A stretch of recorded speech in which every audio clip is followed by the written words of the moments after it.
Today, we are taking a look at the return of one of the most legendary action series ever made, Ninja Gaiden 4. This time, things are a bit different, because behind the game it's not only Team Ninja, but also Platinum Games. That means we are looking at a fusion of Ninja Gaiden's brutal, punishing structure and Platinum's fast-paced, stylish and cinematic combat design. Ever since its first announcement, one question has been on everyone's mind. What happens when these two completely different styles collide? Well, today we are here to find out.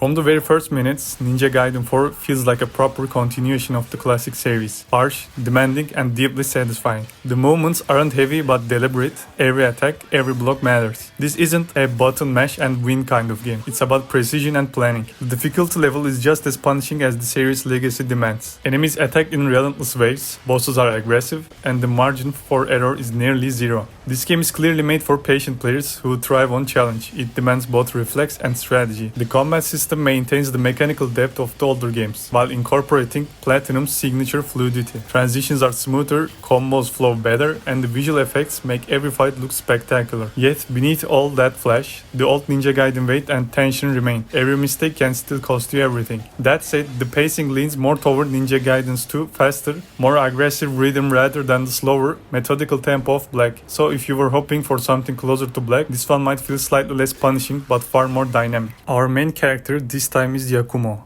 a member of the Raven clan, Ninja clan. Ryu Hayabusa does appear in the game but only briefly. The story focuses primarily on Yakumo. Now let's be honest, the narrative isn't particularly deep. Compared to previous titles, it's more surface level, with weaker emotional connections between characters. For some players, that might be disappointing, but Ninja Gaiden 4 is clearly designed as an action-first experience. Platinum's influence is evident here too. The story exists mostly to frame the action. Dialogue is brief, transitions are quick, and the pacing keeps you moving. The game doesn't waste time on long cutscenes, it throws you straight into the fight. The combat system is where Ninja Gaiden 4 truly shines. Fan-favorite moves like Aizuna Drop, Obliteration, and Ultimate Technique makes a return. But there's also a brand new ability, Bloodbind Ninjutsu. Bloodbind temporarily empowers your weapon, breaking through enemy defenses. It's crucial in boss fights, since a single mistake can end the battle in seconds. This system adds both tactical depth and visual flair to combat. Each weapon comes with unique strengths and weaknesses. Swords are fast, but short-ranged. Spears are slow but powerful. Dual blades focus on speed and combo chaining. Your weapon choice isn't just aesthetic, it completely changes your combat strategy. Platinum's flow philosophy is at its best here. Chaining attacks, swapping between enemies, and executing fluid combos feels incredible. Both mechanically satisfying and visually mesmerizing. Every battle feels like a cinematic dance, yet one wrong move can still get you killed.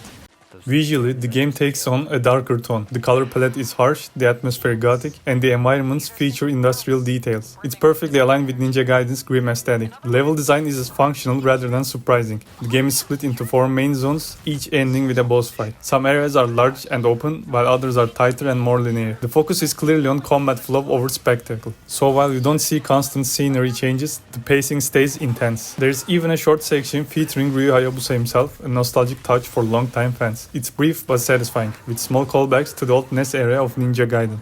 Once the main story ends, new difficulty levels and challenge missions unlock, increasing replay value significantly. You can even replay sections as Ryu after completing them with Yakumo, offering fresh perspectives and new combat scenarios. The mechanics are so well built that even after finishing the game, you'll catch yourself saying, just one more mission. The combat depth keeps experienced players hooked for hours. The sound design perfectly matches the game's intensity. Sword clashes, enemy screams, and impact sounds make every fight immersive. The soundtrack is energetic but balanced. It enhances the tempo without overpowering it. Even when the story feels thin, the audio and visual energy fills that gap beautifully.